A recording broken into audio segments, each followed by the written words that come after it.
La escritura hizo posible la formación de ciudades mucho mayores y más complejas que las conocidas hasta entonces, ciudades-estado, reinos, imperios.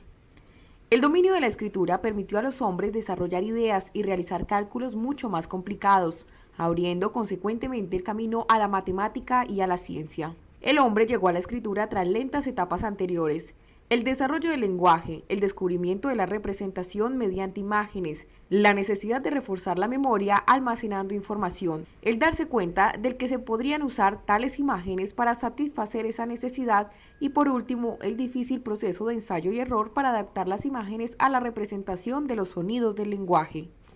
Estudios cuidadosos y detallados del equipo vocal y de la capacidad del cerebro del hombre primitivo han convencido a muchos científicos de que hace cerca de 300.000 a 200.000 años el hombre erectus había llegado a un estado en su desarrollo en donde debía ser capaz de realizar los complicados ejercicios mentales que requiere el lenguaje.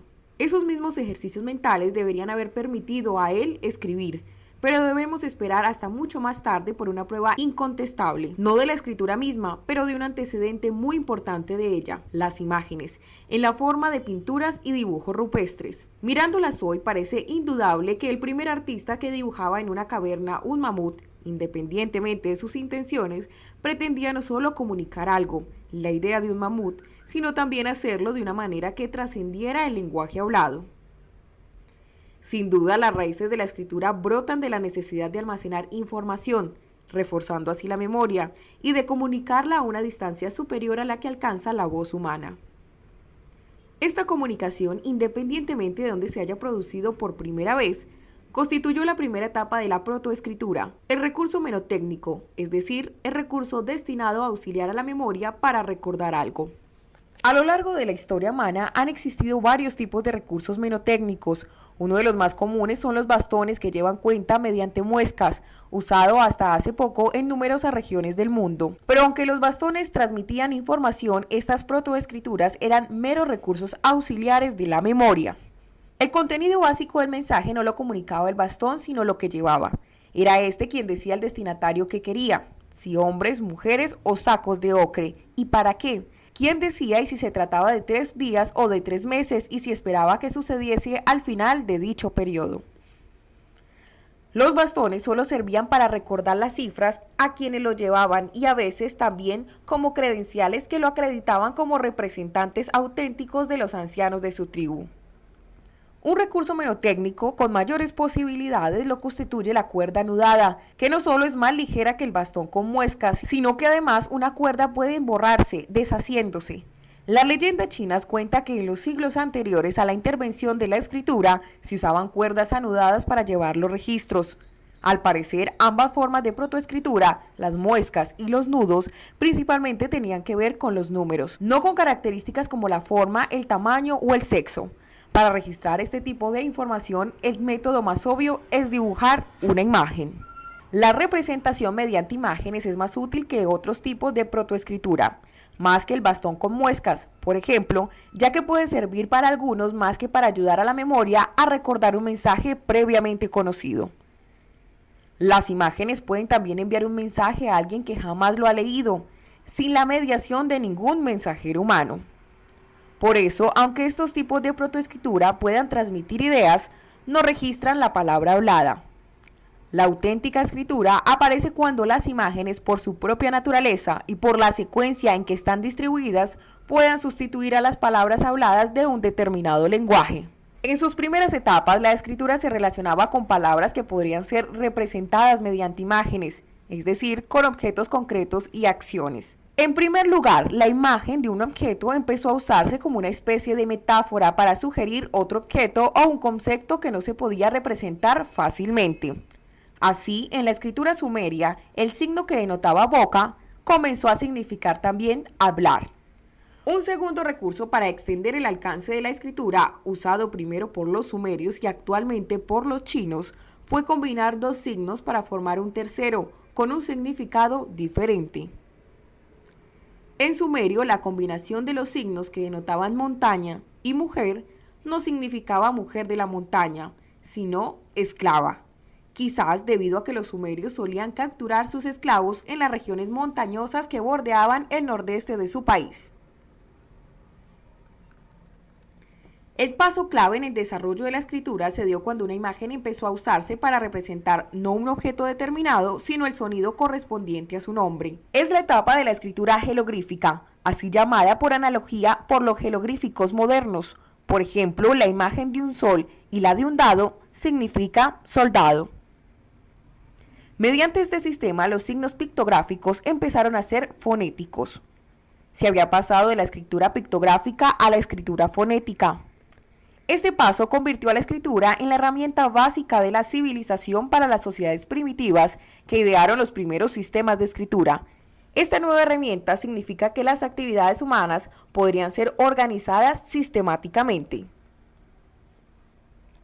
Los reyes contribuyeron al progreso de la escritura tanto como los sacerdotes. La unificación de Egipto hacia el año 3100 antes de nuestra era, con la consecuente formación de un reino que se extendía por más de 1500 kilómetros a lo largo del Nilo, probablemente aceleró el desarrollo de la escritura jeroglífica egipcia que apareció por aquella época. De un modo similar, el desarrollo y difusión de la escritura cuneiforme en Mesopotamia estuvieron ligados al crecimiento de las ciudades-estado en los reinos y los imperios. Hace más de 4500 años los faraones y notables egipcios grabaron en sus tumbas fórmulas en las que pretendían asegurarse una vida futura en el cielo junto con los dioses como Ra y To, el sol y la luna. La escritura evolucionó independientemente en varios lugares durante un periodo de más de 2000 años aproximadamente, desde el año 3000 a 1000 antes de nuestra era. Apareció en más de media docena de sociedades, aunque varias de las invenciones posteriores no fueron completamente originales. Es evidente que algunos de los inventores sabían que ya existía la escritura en otros pueblos. Los sumerios, que se cree fueron los primeros inventores de la escritura, vivían en el sur de Mesopotamia durante el cuarto milenio antes de nuestra era. Poco después, la escritura fue retomada por los egipcios a 1500 kilómetros de distancia de allí. Es bastante probable que los egipcios tomaran de los sumerios la idea de la escritura, pues existen pruebas arqueológicas del contacto entre ambos pueblos por esta época. Pero lo único que habrían tomado sería meramente la idea, no el sistema sumerio de escritura.